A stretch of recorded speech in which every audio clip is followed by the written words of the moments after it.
Hello, this is Matt's Amazing Mazes, and I like to share a public talk with my viewers and subscribers.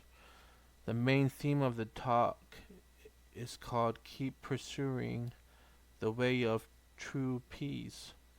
And there's some scriptures that gives out a message within the maze. And Psalms chapter 37 verse 10 says, For yet a little while, and the wicked shall not be. Yea, thou shalt diligently consider his place, and it shall not be. But the meek shall inherit the earth, and shall delight themselves in the abundance of peace. And in Romans chapter 16 verse 20 says, And the God of peace shall bruise Satan under your feet shortly. The grace of the Lord Jesus Christ be with you. Amen. So, there's actually another scripture that explains the true benefits of this long-lasting abundance of peace, and it's found in the book of Revelation chapter 21 verse 4, which reads, and God shall wipe away all tears from their eyes, and there shall be no more death, neither sorrow, nor crying, neither shall there be any more pain, for the former things are passed away. So there's a saying that things must get worse until they get better, and so in order to experience all those future promises of this abundance of peace, the former things must be passed away first. The former things must pass away first until all these promises will happen that God promises. And there's actually particular events from the start, from the beginning, that continued down in our day on how it is taking peace away from the earth, and which is revealed in Revelations chapter 6 verse 4. And I'm going to read you those particular events that happened very way from the beginning. So this will explain why there's so much suffering and pain and wickedness in the world, which rob us of our peace. So the only true God is not the cause of suffering. However, he allows it to happen for a very particular reason. I'll explain this reason. It all started in Eden, when this certain angel made himself into Satan the devil by earning this bad reputation of a name.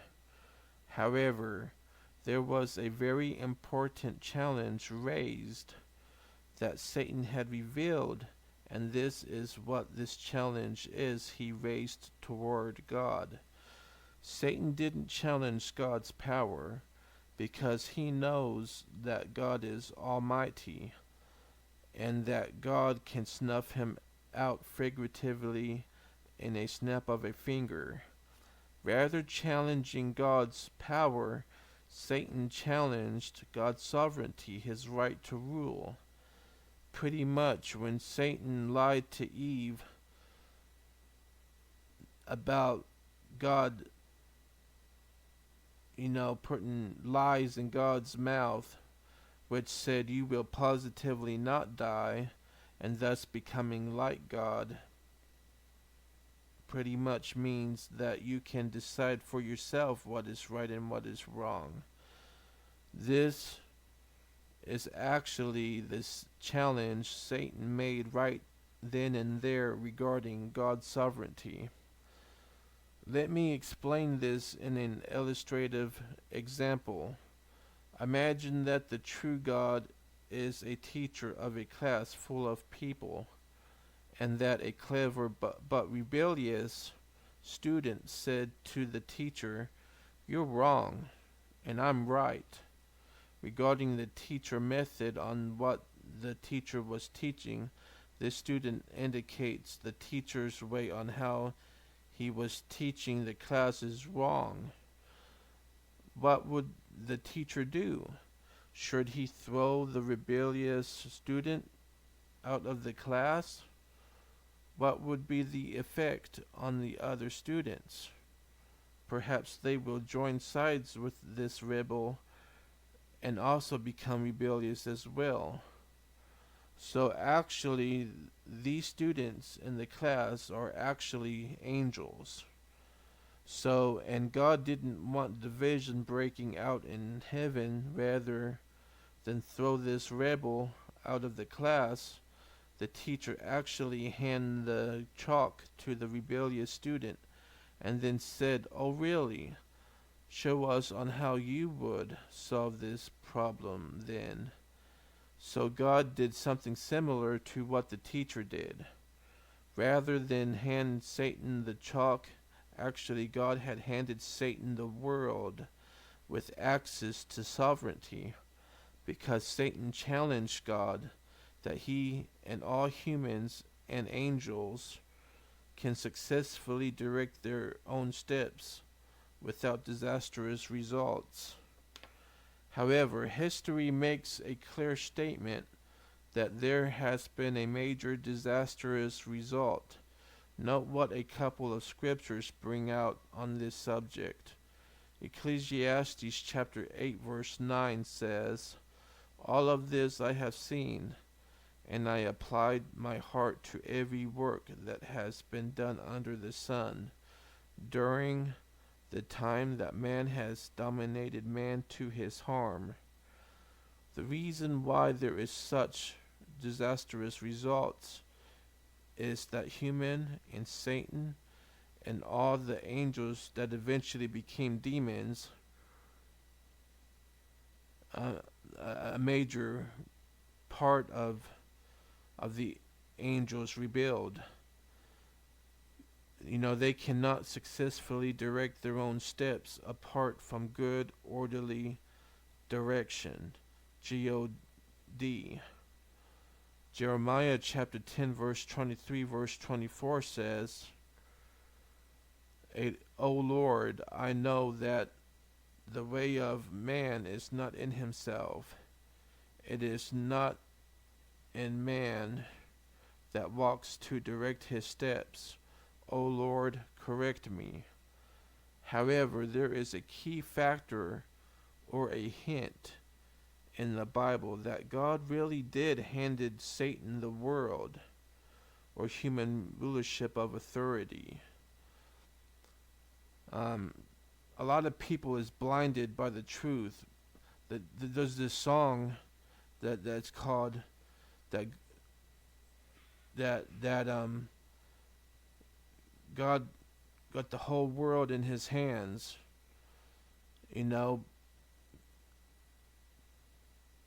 But in Luke chapter 4 verse 5, 6 and 7 says, "So he brought him up and showed him all the kingdoms of the inhabited earth in an instant of time. Then the devil said to him, I will give you all this authority and their glory, because it has been handed over to me, and I give it to whomever I wish. If you therefore do an act of worship before me, it will all be yours." So the end result, why there is so much pain and suffering and wickedness in the world, is because God isn't the ruler of the world. God doesn't have the whole world in his hands, as per se of what that old-fashioned popular song has taught people. but actually Satan is the ruler of the world. But however, soon God will say to Satan that you're not right, I'm right, and you're wrong. And you have put me, God, to the test, and your rulership, your kingdom, will be done away with, and my kingdom will soon rule over all the earth as a real government, as what it brings out in Daniel chapter 2 verse 44, which says, in the days of those kings, the God of heaven will set up a kingdom that will never be destroyed, and this kingdom will not be passed on to any other people. It will crush and put an end to all these kingdoms, and it alone will stand forever. See, all these kingdoms are the political government countries of the world of today, the world rulers. And God's kingdom is going to destroy all these other kingdoms, and it will stand forever. That's the promise that God made to mankind, that it won't be passed on to any other people. So no humans will govern themselves without God's direction anymore. They're going to have God's direction, and God is going to rule over humankind to help guide them to live their lives a better way. So the great day of God, the Almighty, or of Armageddon, will purge the earth of corruption, greed, suffering, pain, and everything immoral, thus becoming a new earth in a sense that only righteousness will dwell in it. And it says in 2 Peter chapter 3 verse 13, according to God's promises, we are looking for new heavens and new earth, where righteousness is to dwell in it. So when all these former things have passed away, all things will be made new, in a sense where God will take the corrupted, immoral wickedness away from the earth. In a sense, it will be a new earth, but the earth will still be here. It'll still be the old-fashioned earth. It'll just be negative influence and elements will be removed from the earth, making it a new earth. So, and then, only then, will we be having a great abundance of peace, where there will be no more death, no more pain, no more outcry anymore, because the former things have passed away. And I hope this talk can help people out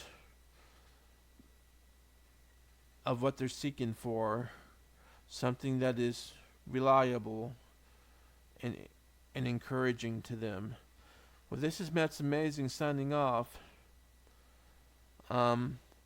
Peace and happiness, and y'all have a blessed day.